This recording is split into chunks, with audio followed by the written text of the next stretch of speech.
Sri Sachidananda Sadguru Sainath Maharaj Ki Jai. Sai Baba the Master, Chapter 17. The Offshoots of Sai Baba. The achievement of a saint or a god man is gauged by the number and greatness of god men he has made, and Sai Baba has amply fulfilled his promise. This is a pure Brahmin, a white Brahmin. This Brahmin shall lead lakhs of people to Shupramarga. This is Brahmin Masid. Guru is God or the Self. First, a man prays to God to fulfill his desires. Then, a time comes when he does not pray for the fulfillment of a desire but for God Himself.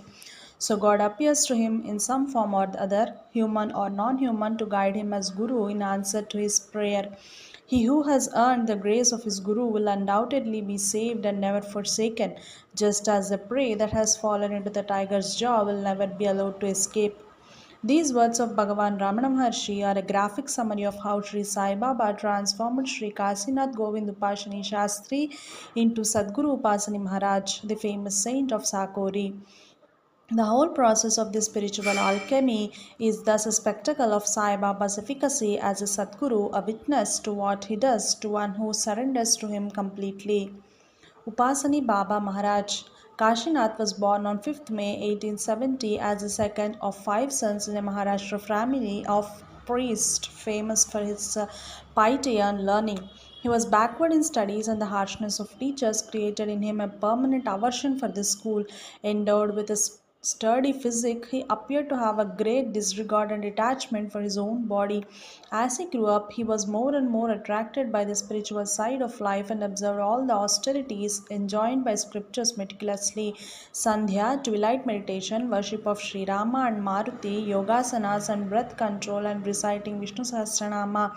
He often resorted to the burial ground for his devotional practices. At the same time, Kasinath was painfully conscious of his uselessness to his family as a bread earner and opposed all proposals of marriage. But his elders forcefully married to a girl of 8 named Durga Bai in the hope that it would render Kashinath more responsible in his ways. Married life only further hurt his self esteem. One morning he deserted his home and reached Nashik, 80 miles from his home, on foot. But soon he regretted causing anxiety to his aged parents and so wrote home. 2 months later, a letter alleging his mother's illness brought him back. Not long after, his wife died, but soon he was forcibly remarried. He felt miserable and again left on his travel. Mostly he was in Pune, where he lived by rendering menial service or begging. He often tried in vain to quench his hunger with water and margosa leaves and slept on bare earth. But all the while he sought the company of holy sadhus. Then one of these, a celibate sadhu, impressed upon him the merits of celibacy and devotion to Lord Shiva. In one of his moods of depression, an old Marathi lady had taught him the verse which meant maintain your life even with water and other things if needed. Love God and bear your lot. Be patient in misfortunes and spurn the smiles of fortune. Break the bonds of desire, but never leave the company of saints. After some time, he made for him his hometown to Satana. On the way, he saw in a dense wood a hill with a cave very difficult to access. He decided to enter the same and there fast unto death.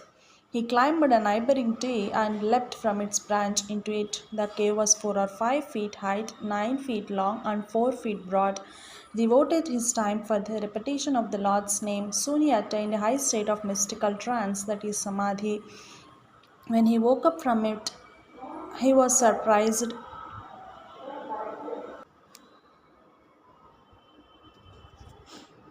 He was surprised to see someone standing by and flaying him alive.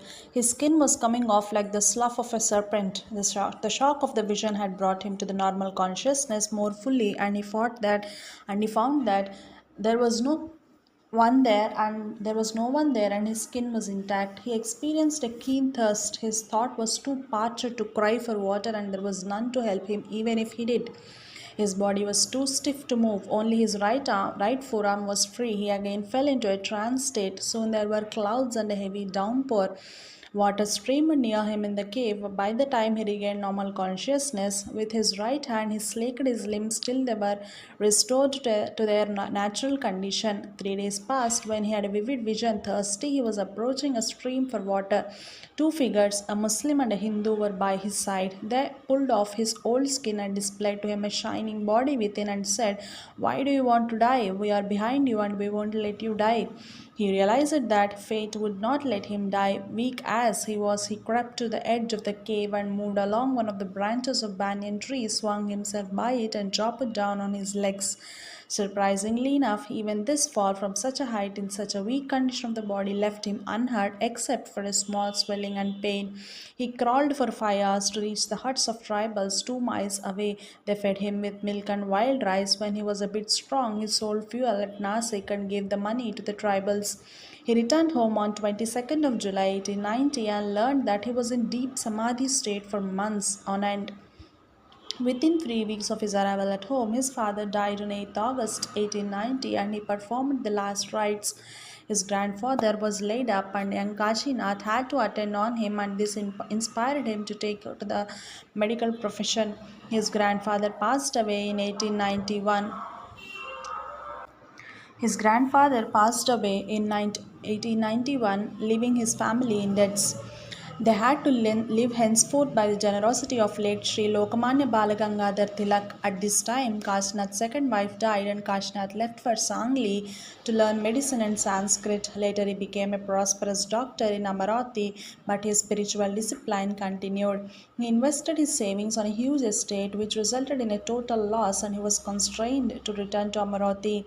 But his practice did not revive, and so he gave it up and set on with his third wife on pilgrimage. The couple visited a temple of Gauri Shankar in the midst of a jungle on the banks of river Narmada and worshipped the Omkara Linga there. Kashinath started practicing breath control once he lost all consciousness and his wife was terrified. She revived him by splashing water on him, but his breathing could not be restored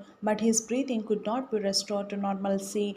Even when he massaged certain muscles of his body, he could only breathe with difficulty. But off and on it used to be suspended, especially when he tried to sleep or eat. One visible effect of this trouble was that his belly grew big. He went to doctors in Nagpur and Dhulia in search of a remedy in vain. Finally, he concluded that only a great yogi could cure him and started in search of one in April 1911. Yogi Kulkarni of Rahuri received Kashinath worshipfully and assured him that he had attained a great state in yoga practice and asked him to see Auliya, a powerful Muslim saint, Sai Baba at Shirdi, who is above distinctions of caste and creed. But the Brahminic pride of Kashinath searched for a Hindu yogi instead. An old man met Kashinath on the road to Rahuri and told him, "Drink water as hot as your tongue can bear. Avoid cold water and you will recover." Kashinath brushed it aside and started on his trek to a Hindu yogi, Patak Maharaj at Morgaon. On the way at Jaruri, he suddenly gave up all concern for his body and spent a week in Samadhi in a lonely place. On the 8th day, when he made for a stream of drinking water, the old man that met him at Rahuri suddenly appeared before him and admonished him for neglecting his advice. He commanded him to take hot water in the nearby village and vanished as mysteriously as he had appeared. Amazed to the incident, Kashinath heeded the warning, and within 3 weeks his condition improved greatly. But fearing a possible relapse of the trouble, he visited Sri Narayan Maharaj of Khetgaumbet, a famous saint. The Maharaj received Kashinath with honor and gave him the beetle to chew and told him the latter was thoroughly lined with gold internally and externally, that is, he attained a state of yoga and he needed nothing. These words were too mystifying for Kasinath, and so he revisited the Maharaj the next day. Again, he was told that his business was already finished and there was no need for him to visit the Maharaj again and again. However, Kashinath, on his way home, visited Yogi Kulkarni again, who repeated his earlier direction. Accordingly, he reached Shirdi on 27th June 1911. In a trice, his complaint vanished. After 2 days, he sought Baba's permission to return home. Baba put him in a tight corner by asking him either to stay away at Shirdi for good or to return there again after 8 days. Kashinath was not prepared for either of the alternatives. Baba then declared, "Well, go if you like, I will see what I can do." Kashinath was mystified to see that during the next week, instead of rushing home, he had been slowly moving about within 14 miles of Shirdi. On 8th day at Kopargaon, pilgrims to Shirdi pressed him to take them to Sai Baba, and he did. On seeing him, Sai Baba smiled and asked him how long it was since he, Kashinath, took leave. Kashinath humbly considered that it was the 8th day. Sai then ordered him to go and stay in the building built for devotees there. Probably Baba's powerful will had a subtle effect on Kashinath, for contrary to all his plans, he did meekly obey Baba's order. In course of time, the experiences of various devotees of Sai Baba cultured faith and devotion in Kashinath. The finishing touch was, however, given by Baba on one day. Kashinath was sitting in the mosque along with other devotees. Sai then told the gathering with a smile on his lips and glancing at Kashinath off and on that once he saw a pregnant woman who did not deliver the child even after years of pregnancy. He later advised her to drink only hot water, which will keep her in an easy delivery. The lady ignored the advice and approached the stream of drinking water. Sai Baba, fearing that she would unnecessarily die along with all the infants in her belly, again approached her and admonished her to take hot water from the neighboring village. So she did, and she got to live thenceforth. Henceforth, Kashinath realized that it was indeed his story, and the old man who advised him to drink hot water at Rahuri and later at Jejuri was Sai Baba himself. Realized the truth of Sai Baba's characteristic statement, "I will not allow my devotees to fall night and day. I think of them, and I will never leave anyone in the middle." To clear the remaining doubts in Kashinath's mind, even while he was so wondering, Sai Baba addressed him thus: "There is Rinanabandha connection through former karma between us. Our families have been closely connected for thousands of years, and so we are one." Tears of gratitude rolled from Kashinath's eyes. Once Sai Baba said two birds lived on a tree on the verge of a well. One of them fell down and was about to be drowned. The second one jumped down and saved it, thought it nearly lost its own life in the effort. This closely corresponds to what Baba said to Sri Upasani's brother. The latter visited Tapovanam at Rishikesh in 1898. There he met a sadhu who said, "There was a tree, two persons went up, one fell down, the other went up." When asked the significance of his statement, the sadhu simply said, "You will know." In 1912, Upasani's brother visited Sai Baba at the mosque, and Sai Baba literally repeated the same statement. Thereby, Upasani's brother realized that Sai Baba must have appeared before him at Rishikesh in the form of that sadhu, but he did nothing more to know the details of the incident of the two birds or two persons. Kashinath stayed in the village shrine of Kandoba and kept alone most of the time. Sai Baba said he must sit quiet in the temple doing nothing. He told Kashinath, "Have nothing to do with anybody, your future is excellent. No other has such future." In short, Sai Baba showed a marked favor to Kashinath, and this made several of the devotees jealous. But the annoyance caused by the jealous devotee of Sai made Kashinath long to go away from Shirdi. He sought Sai's permission through Shama again and again, but Baba always said that he had to clear his account with Kasinath and did not permit him to go. He told the devotees, "Everything I have got has been completely given to him." He also told Kasinath family one day in 1911, "Hereafter you need not to go to me frequently. Come to me only occasionally. You should not, however, talk to me, nor will I talk to you. After 4 years, you will have the full grace of Lord Kandoba." Why did Baba say that Kasinath would win the grace of God Kandoba, not my grace? Baba always identified himself spiritually with the chosen deity of a devotee. During the early years of his wandering, Kashinath was impressed with devotion to Lord Shiva and the ideal of total celibacy. So Baba had put it in this way. Baba's words imply that he is the supreme self which answers the devotee or a seeker in the form he chose as the object of his devotion. Kashinath still longed to return to his sweet wife and petitioned to Baba occasionally for his permission, but Baba somehow managed that it did not come off. In January 1912, Kashinath's third wife died and he was very much upset. Baba consoled him, saying that he himself took care of the peace of her soul and added, I am fully responsible for you. The period of 4 years were very eventful to Kashinath. It is punctuated with the bitterest tears and the sweetest joy. Once, for example, Sai said to Kashinath, I shall be coming there to Kandova temple, but if I go over there, will you recognize me? Kashinath used to cook his own food, offer it first to Sai Baba, and then partake of it. One day, a black dog followed him and craved for the food, but Kashinath thought of feeding it only after offering it to Sai. On his arrival at the mosque, I said, why come so far? I was there. Kashinath could not understand, so I explained. I sat there looking at you till you finished cooking. Kashinath said, but there was none except a black dog. Yes, I was that, replied Sai Baba. Kashinath decided not to repeat the error of not recognizing Baba when he visited him, but the next day he found a Shudra, low caste beggar, staring at his broth earningly as he cooked. Being a caste conscious, Kashinath drove him away with harsh words, but when he brought the meals to Sai, the latter was furious and refused to accept the offering because he, in the form of Shudra, was driven away without food. The words of Sai The words of Sai, wherever you may look, I am there, were deeply immersed on Kashinath's heart. Henceforth, he lived in a keener awareness of the omnipresence of his Guru God. There were bitter times too. For instance, Sai Baba took away all the money that Kashinath had brought with him, demanding dakshina from him repeatedly. His clothes became rags in course of time, but Sai never allowed him to put on the new clothes which his brother had sent him. Baba was teaching him practically the significance of his own statement, what man gives never lasts, what God gives never wears out.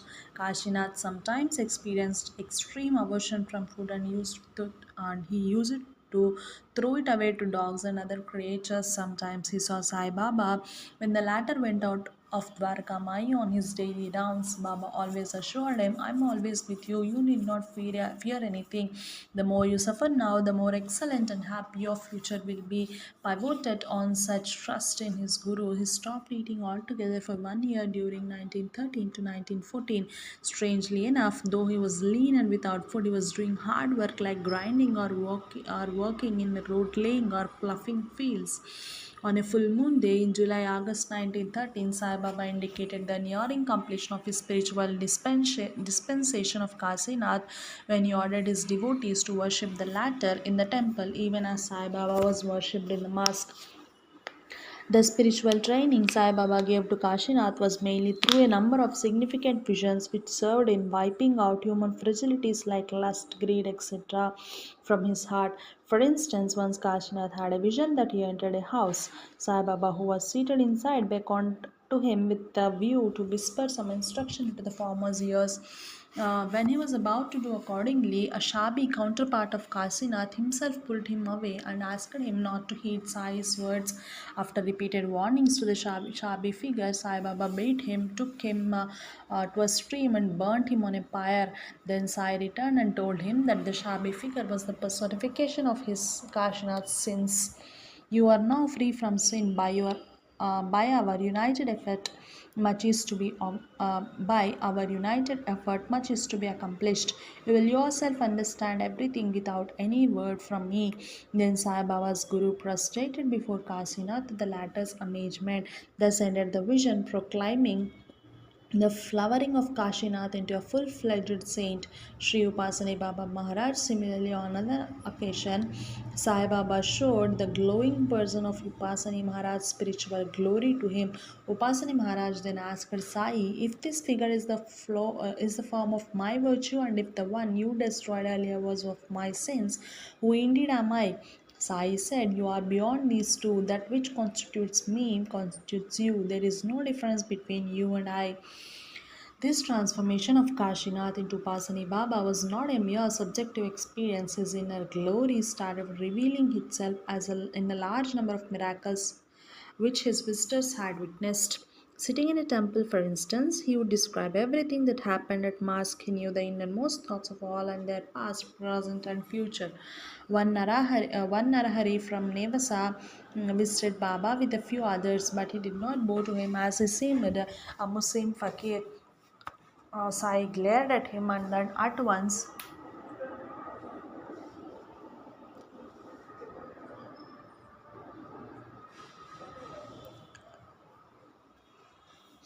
And then he at once left the mosque. He learned that a Hindu sadhu, Sri Pasani Baba, was at a Kandoba temple and visited him.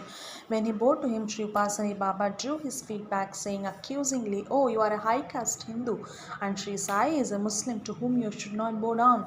Then what have you got to do with me?" Narahari realized his folly. Sri Upasani and Sai Baba are one and the one knew what was happening to the other every minute. In short, Sai Baba molded Upasani Maharaj in his own likeness and once told him, "You must plant trees that will live for many centuries, from which people will derive benefit," implying that thousands will spiritually benefit through him. At the end of 3 years of his discipleship, in July 1914, one night Sri Upasani Maharaj took silent leave of his master and left for Nagpur. He later went to Kharagpur, Varanasi, Allahabad, and other places where crowds flocked to him. Countless miracles manifested themselves to his devotees. He visited Baba in the years 1915 and 16, and in 17 he finally settled at Sakori, a hamlet a few miles from Shirdi. Sakori today is a great spiritual center. Sri Upasani attained Mahasamadhi on December 24, 1941. A big samsthan has taken shape to meet the needs of the seekers who go there for light. Meher Baba. In the blossoming of Sri Upasani Baba, we find the best demonstration and instance of the truth of Sai Baba's promise to humanity. This Brahman shall lead lakhs of people to Shubhra Marga. The quickest and perhaps the only feasible way to do so is to make as many as possible of perfect saints of his own stature, so that each would in his turn become another center for a similar chain of spiritual evolution of mankind. While he established Upasani Maharaj as the luminary in the spiritual firmament, this offshoot of Sai's force in his turn established another powerful spiritual center in Sri Meher Baba.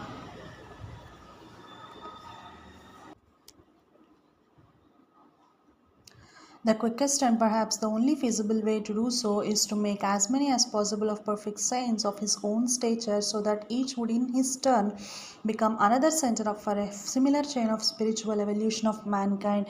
While he established Upasani Maharaj as the luminary in the spiritual firmament, this offshoot of Sai's force in his turn established another powerful spiritual center in Sri Meher Baba. There is prevalent a misconception that when a Sai Baba has given away all his spiritual treasure to Upasani Maharaj or Upasani Maharaj to a Meher Baba, the giver himself loses all his spiritual power and becomes inferior to the receiver of it. This has created an unhealthy sense of rivalry between devotees of the masters, which is harmful to whatever spiritual seedlings have been planted in their hearts by their Sadgurus. Nothing can be far from truth, for spiritual power increasing by being given, in contrast to the material wealth which is lost by giving. The truth is that when a perfect master like Sai Baba make another or his equal, the two become one in spirit, and the same universal power of God can be contacted through either of them.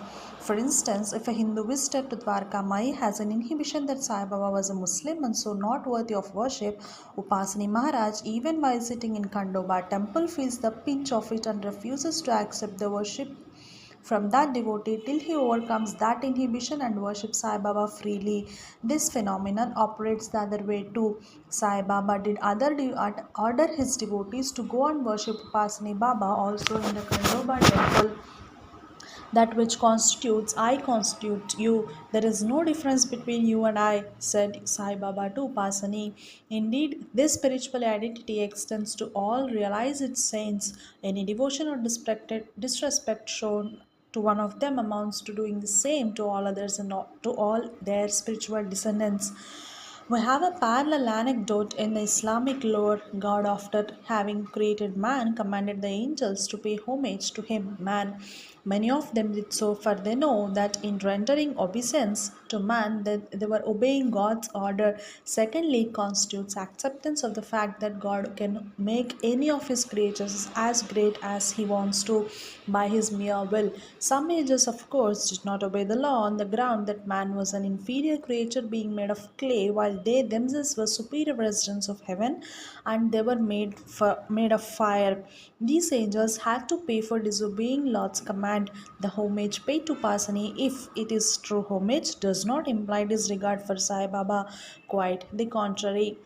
Merwan was the second son of Sheriaji, a devout Parsi. Sheriarji was a great seeker after truth who rendered as a recluse for 8 years in Persia and for 10 years in India. Having learnt in a dream that he was not destined to get what he wanted, he yielded to the persuasion of his sister and married Shirin Bhanu in 1879. His second son, Mervan, was born in Pune on 25th February 1894. Strangely enough, even as a boy, Mervan was found sitting alone for hours in the Tower of Silence where the Zoroastrians live their dead to be consumed by birds. At school, he was an active boy interested in sports and a keen lover of poetry and music and a good conversationalist. One day in May 1913, Merwan was riding his bicycle when an old Muslim woman saint named Baba Jan beckoned to him. And when he approached her, she embraced him and kissed him on the forehead between the eyes. Hazrat Baba Jan, as she was called, was a great Sufi saint. She fled from home in Baluchistan to avoid marriage and led the life of a wandering ascetic in search of God. After some time, she met her master, who made her perfect. She lived in Punjab till about 1908 when she moved on to Bombay.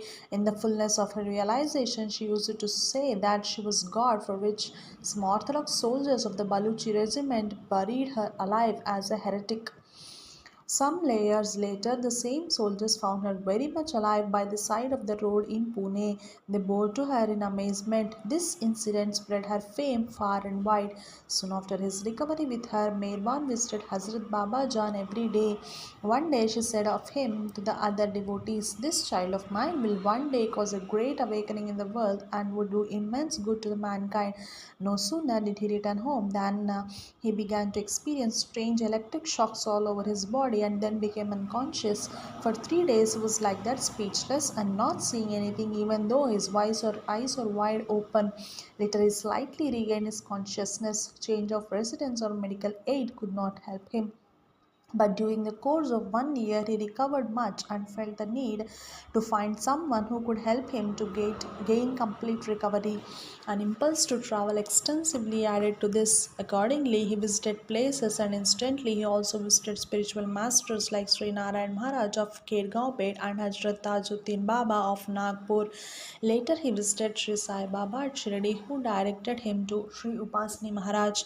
At that time, Sri Upasani Maharaj was at Shirdi and was passing through the climax of his spiritual progress when he seemed a lunatic to common folk. In December 1915, when Merwan approached Sri Upasani, the latter grew furious and flung a stone at him. The stone hit Merwan at the exact spot where Babajan had kissed him. This marked the second turning point in Merwan's metamorphosis into Meher Baba. Merwan henceforth visited Upasani Maharaj off and on, though as a normal lad he had to obey his mother's demand that he should run a tea shop. His devotional life continued and even swallowed up the worldly occupation. In 1921, he stayed with Sri Upasani Maharaj for 6 months. Most of the time, Sri Upasani was alone with him and both were silent. Towards the end of the period, Upasani Maharaj declared to his devotees, even as Sai Baba did, "I have given my charge to Merwan. This boy will move the world. I have made Marwan perfect." The latter life of Meher Baba was characterized by unbroken silence, his contacting a large number of God intoxicated saints in various countries. Off and on he went into seclusion and fasted. He distinguished himself in the service of lepers whom he bathed with his own hands and clothed. He met his guru Sri Pasni Maharaj again on 17th October 1941, prostrated before him and spent half an hour with him alone. This was their last meeting before Sri Pasni Maharaj left off his body on 24th December 1941. Meher Baba himself took Mahasamadhi in 1968. He has a very large band of devotees. The words of Meher Baba relevant to this context are: "You will never be able to understand thoroughly how great Sai Baba is. He is the very personification of perfection. If you know him as I know him, you would call him the master of creation."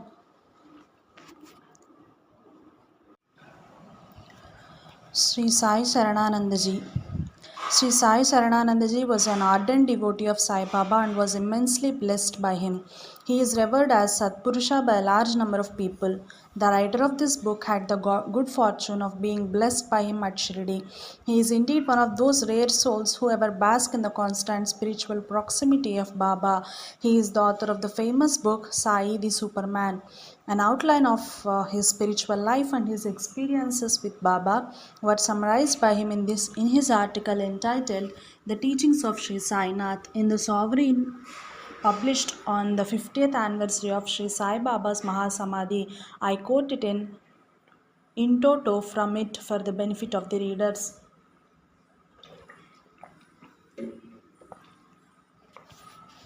On Datta Jayanti day of 1940 AD, my father took me to Malad to pay respects to one Balakrishna Maharaj, a disciple of Sri Akkalkot Maharaj. My father had taken with him two books, Eknath Bhagwat and Life of Sri Akkalkot Maharaj, for the holy touch and blessings of Balakrishna ji. He said Maharaj, instead of returning the book to my father as desired, handed over the books to me, asking me to read the same.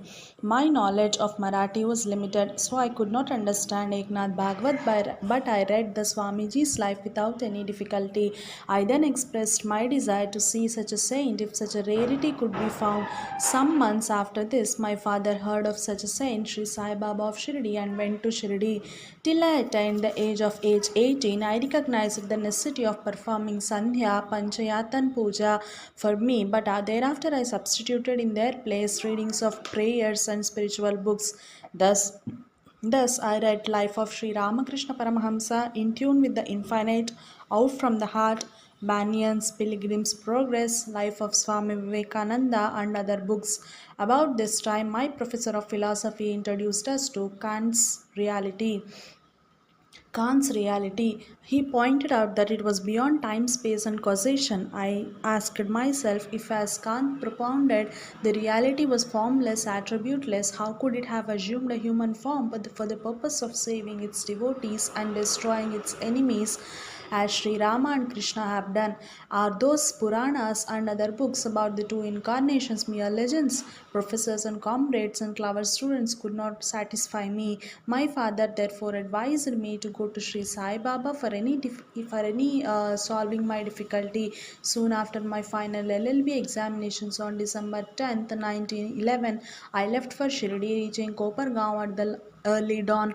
After ablutions in Godavari at Kopargaon, we started again, and soon Shirdi was sighted. Sri Baba was seen coming with a leper, a water pot in hand. Our tanga stopped and we got down for darshan.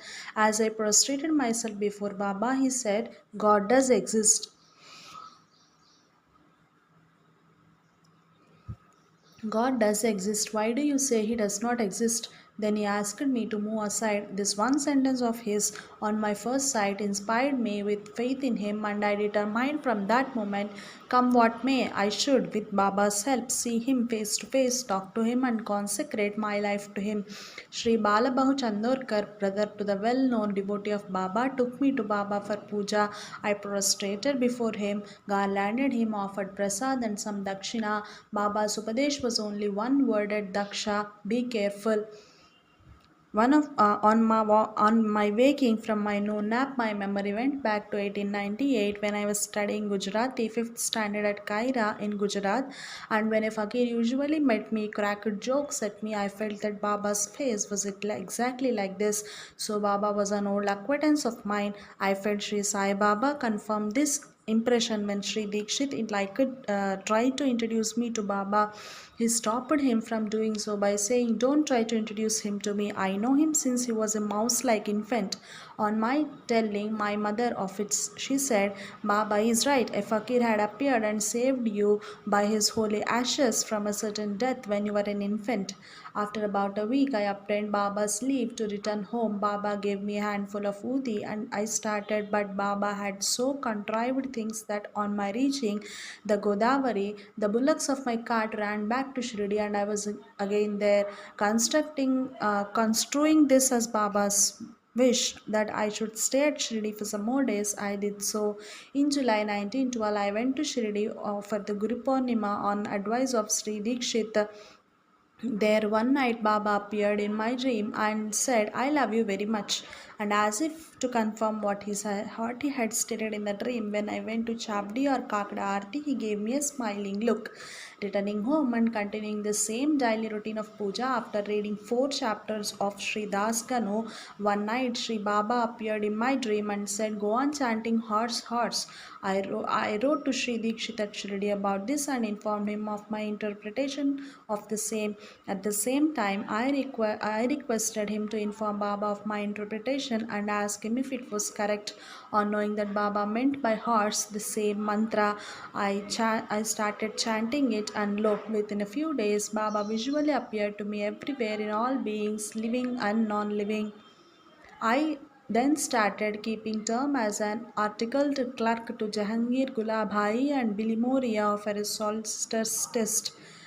13 months after, with the master's permission, I went to Shirdi, but on the expiry of my vacation leave, Baba declined to permit me to return. I had to stay there for 11 months to get rid of TB symptoms which I had grown. On return, the solicitors insisted on putting in terms afresh. On petitioning to High Court, the Chief Justice was pleased to order that only the residue of the term should be filled in by me. During this period, Sri Sai Baba sent me to Radha Krishna Ai. I could see that through her deep, intense love and complete dedication of body and mind to Baba's service, she has acquired several siddhis, yogic powers, so many that anyone could be inclined to believe from his experience that all her utterances were Baba's. She was very fond of Tukaram's Abhang and Gita Govind. She showed me the easy posture for and the way of dhyana meditation. She also drew my attention to the learned commentary of Eknath Maharaj on Bhagavat 1136, and she rightly stated that it contained the complete summary of the whole of his book. She never failed to recommend me to Babas for his grace. She detested publicity. As to my spiritual progress during this period, I started reading Dhaneshwari. I was able to complete a reading through His grace. Then He asked me to read the same over and over again. I went through the whole of Eknath Bhagavat. On reading the Vasishtha Gita, I felt inclined to start Parayanam, but every time I started, Baba sent for me, disallowing me to continue the same. I therefore dropped this altogether. On the morning of the Guru Purnima, when he was alone, I went to him. He quoted Eknath, "Not an iota of space is devoid of me," and immediately thereafter asked me to take Udi and go away. The same day after Aarti, Sri Ai called me and said, "Here is the prasad received from Baba for you." And so saying, she took a mango, cut it into pieces, and with them she gave me a few bajri bread pieces soaked in milk and asked me to do justice to the same. When I finished doing so, she took up my cup and washing the same herself drank the wash. It was during this period I had served Baba as his errand boy for fetching dakshina from devotees he would name. He also was pleased to ask me to fetch from Sri Jog's house his noon bhiksha and milk from another devotee for several days. When I visited Shirdi in 1916 on first night, I was at Radha Krishna I's for supper. While at it, she gave me few handfuls of rice, pulse, bread, vegetables, each time numbering the elements of which each was composed. She thus counted 45 to 50 such elements and said, "You must have such a thorough knowledge of them and not mere book knowledge." My loss of appetite disappeared from that very night, and I also regained my sleep by a mere touch of her hand. Though I asked Baba several times if I should continue my studies for his solicitor's test, he always said yes. He was not for my renunciation. So, continuing my studies, I passed the solicitor's test and practiced as such for some time. My health, however, forced me to leave Bombay and take a quieter line. However, when all my near and dear relatives passed away, leaving me alone with his wife and daughter, Baba himself inspired my wife to ask me to fulfill my long standing desire to renounce. Baba immediately arranged for the performance of the necessary ceremony at the core of the donning Gerua ochre cloths. I felt that till Baba himself gave me Mahavakyopadesh, my renunciation was incomplete. So, 6 months later, in January 1954, while I was at Talod staying all alone in all alone in Shankar's temple, he arranged for supernatural Garbha dance, and immediately thereafter he opened my Upanishad and asked me to read where he had opened it. On reading it, I was convinced that the Mahavakyopadesh I wanted was there. He also named my Guru and Param Guru, indicating thereby he was my Paratpar Guru. Since then, I have feelings that Baba is always with me, ever ready to guide. He is directing me to take up proper activities, avoiding the improper ones. Om Shanti, Shanti, Shanti. How closely Baba watches over the comfort and convenience of Sri Sharananandaji can be seen from a miracle that is narrated by Sri D. Mangal Lal Purohit of Ahmednagar. In 1963, Sri Mangal Lal started on a pilgrimage to Holy Kedarnath along with Sri Sharananandaji and Srimati Gauri Bahen. The party was to proceed from Mathura to Haridwar by bus, and it was necessary to reserve their seats in the bus 3 days in advance. If they could not reach Haridwar by 26th of June 1963, they would have to cancel all their subsequent programs, but they had no hope of securing seats in the bus just a few hours before departure time. Yet, as last effort, Sri Mangal Lal went to the bus stand at 8 p.m. and the bus arrived. Sri Mangal Lal asked the conductor for tickets to Haridwar for the morning bus. To the utter surprise of Sri Mangan Lal, the conductor spoke to him as familiarly as an old acquaintance and said, "Are there a Swamiji and an old lady traveling with you?" And then issued 3 tickets for Haridwar. He said, "At Aligarh, an old sadhu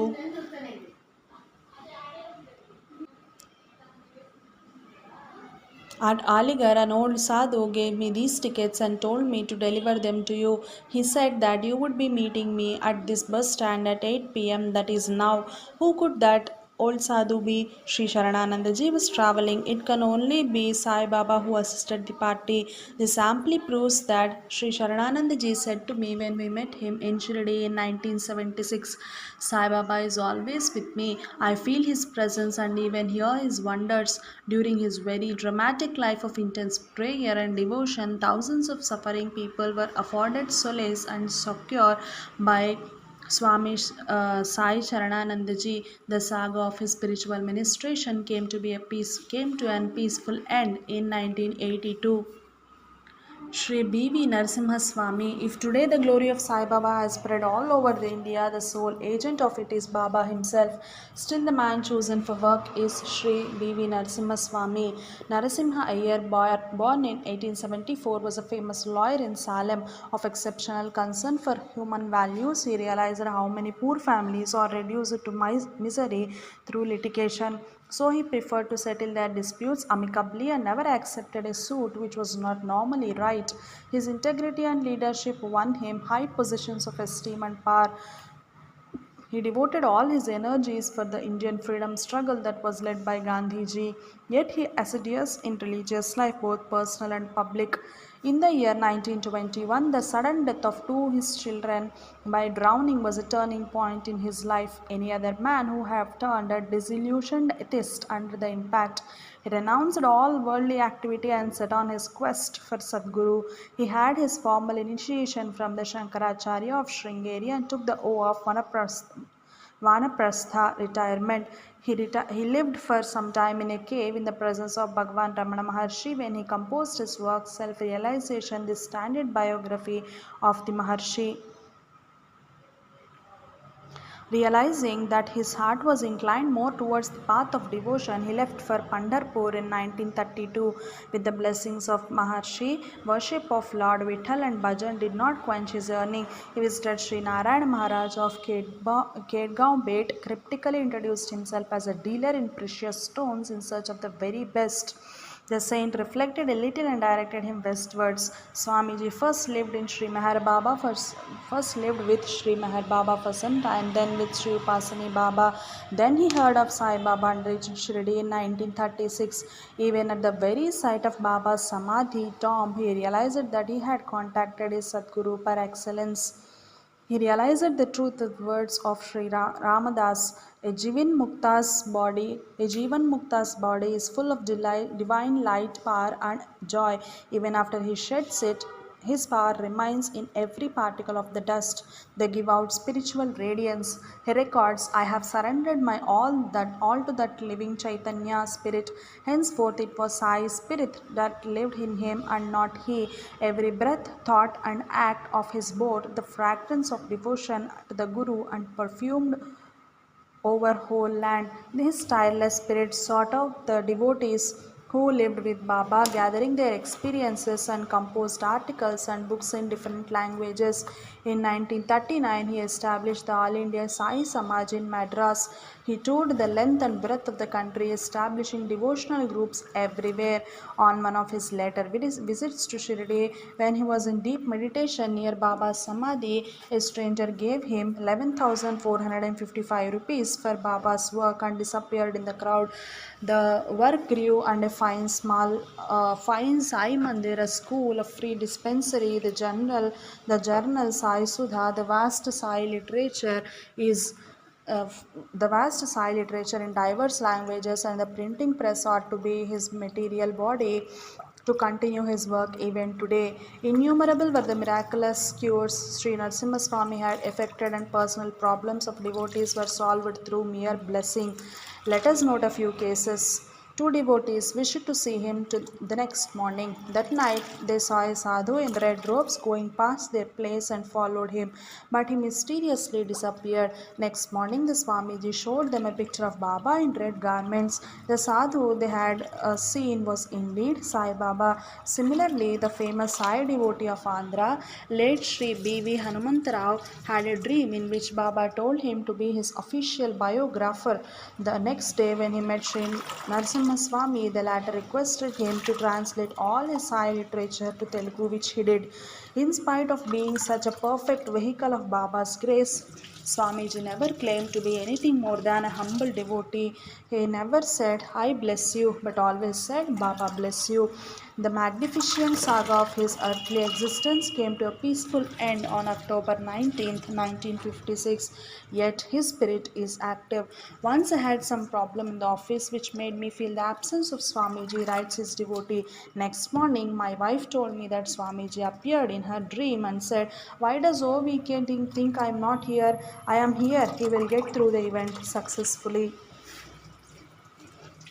Sri Radha Krishna Swamiji, the mantle of Sai Baba's apostolic work next fell on late Sri Radha Krishna Swamiji from the hands of his guru Sri B.V. Narasimha Swami.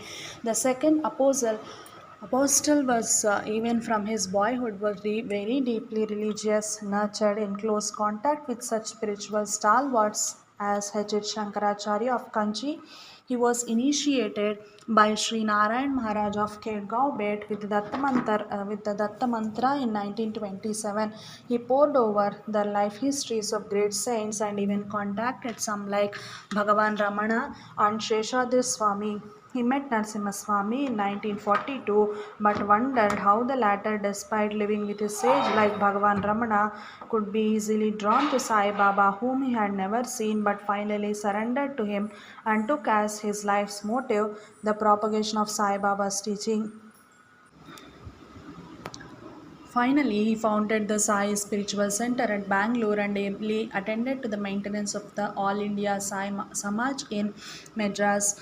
Many were those drawn to Baba through his magnetic personality and profuse miraculous experiences. For instance, when he was busy in Pune, some people had seen him at Shirdi too. Many were those that were released of their suffering and ailments with his blessing. Yet, like his guru, he never claimed to be anything more than a humble devotee of Baba and a disciple of Sri Narasimha Swami. After leading such a life of spiritual fullness, Sri Radhakrishna Swamiji attained Mahasamadhi on January 14, 1980. The Sai Spiritual Center in Bangalore, with its newly installed statue of their immortal apostle, is a standing memento to his invaluable services to mankind, a beacon light for many to follow. Swami Keshavaya Ji.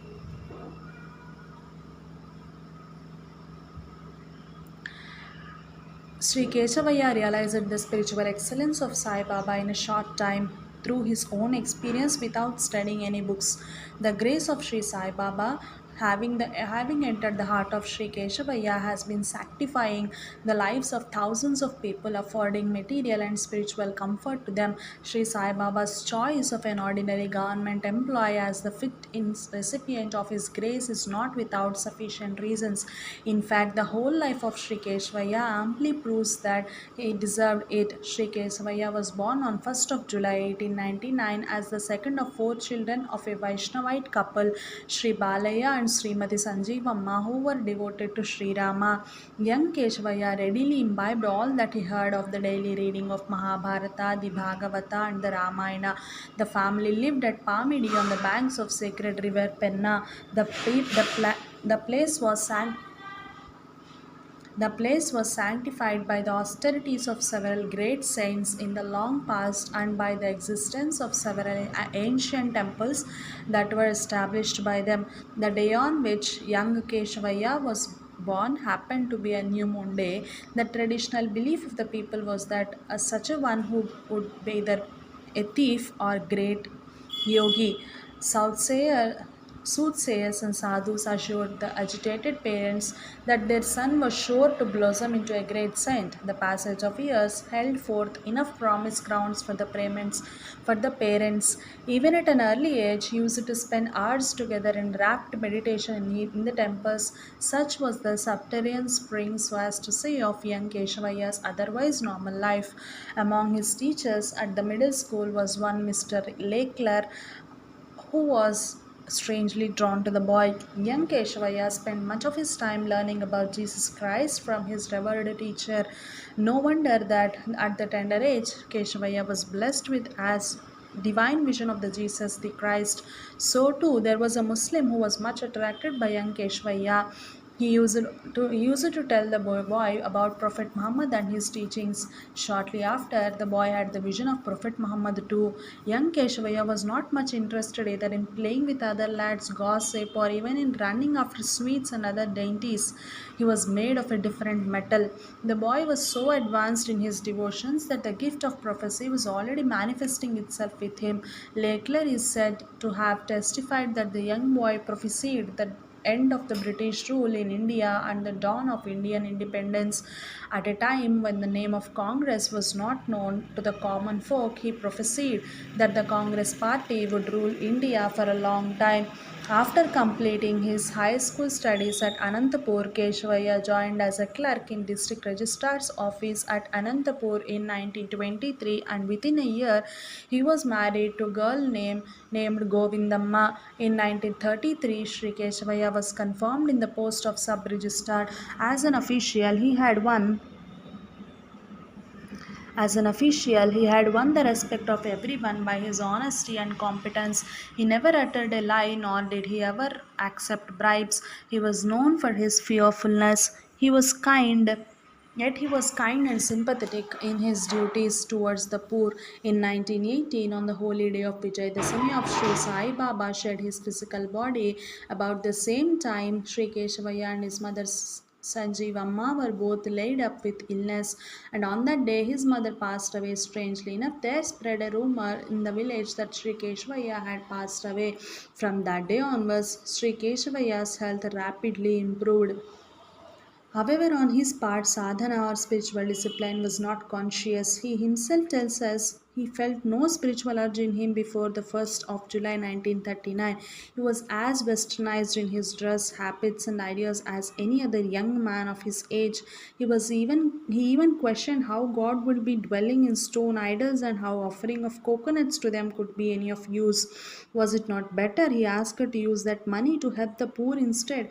The call of God comes in the most unexpected of ways. In 1939, his elder daughter was seriously ill. Elders advised him to go on a pilgrimage. Accordingly, he started on his pilgrimage in south from holy Rameshwaram. A visit to the temple of Ramalingeshwara proved flat in terms of spiritual experience, though aesthetically, he was much attracted by the sculpture and architecture of the temple. Later, he visited Srirangam, Madurai, and Kanchi with no better result. Finally, he visited the Lord Subramanya at Palani, which proved to be his Bodhi tree. After worshipping the Lord with vibhuti or sacred ash, Sri Keshavaya closed his eyes and bowed to the deity with great devotion. As he opened his eyes in the place of the idol, he was glorious, unearthly light with which thrilled his whole being and seemed to draw him most powerfully to itself. At the height of his ecstasy, he lost all consciousness for a time. When he regained the normal consciousness for a time, he felt extremely weak. When he later revisited Rameshwaram, the site of the idol of Lord Ramalingeshwara moved him to ecstasy.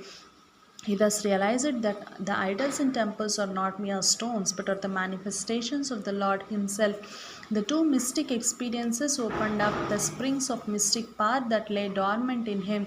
Henceforth, whenever he looked at anyone, he could clearly see everything about the person's past, present, and future, and he could hardly restrain himself from speaking about what he saw.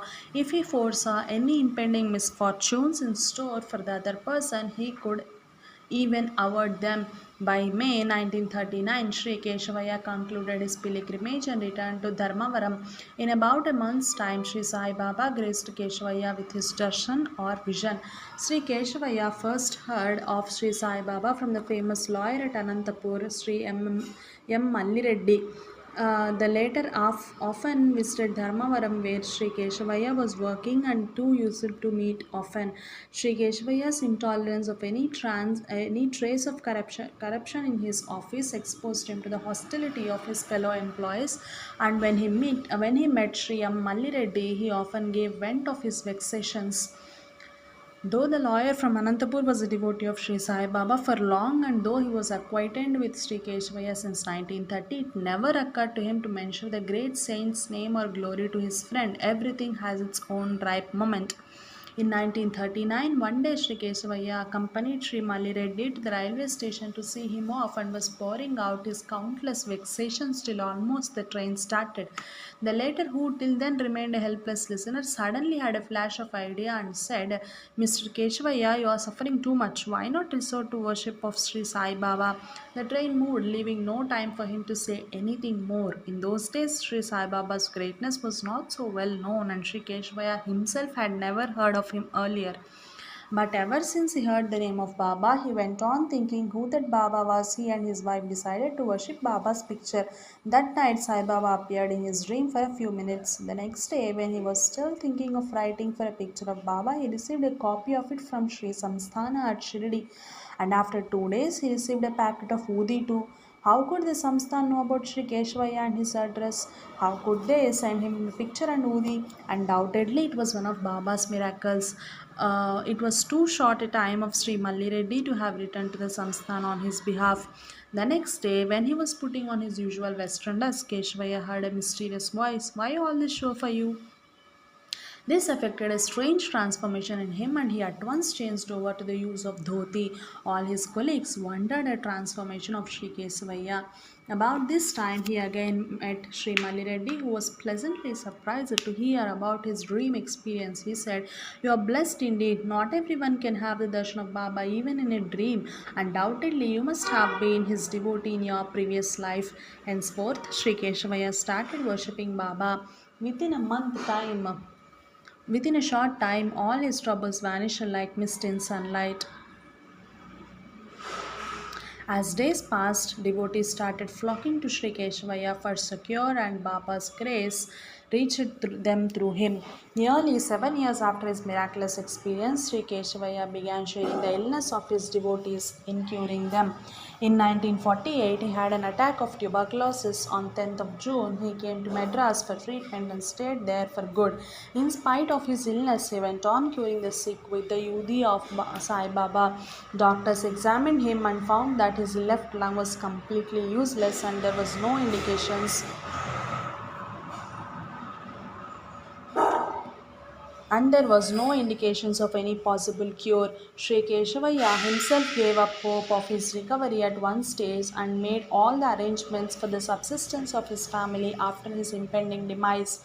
Having centered his mind firmly on Baba, he lay on his bed calmly looking at the Guru's picture.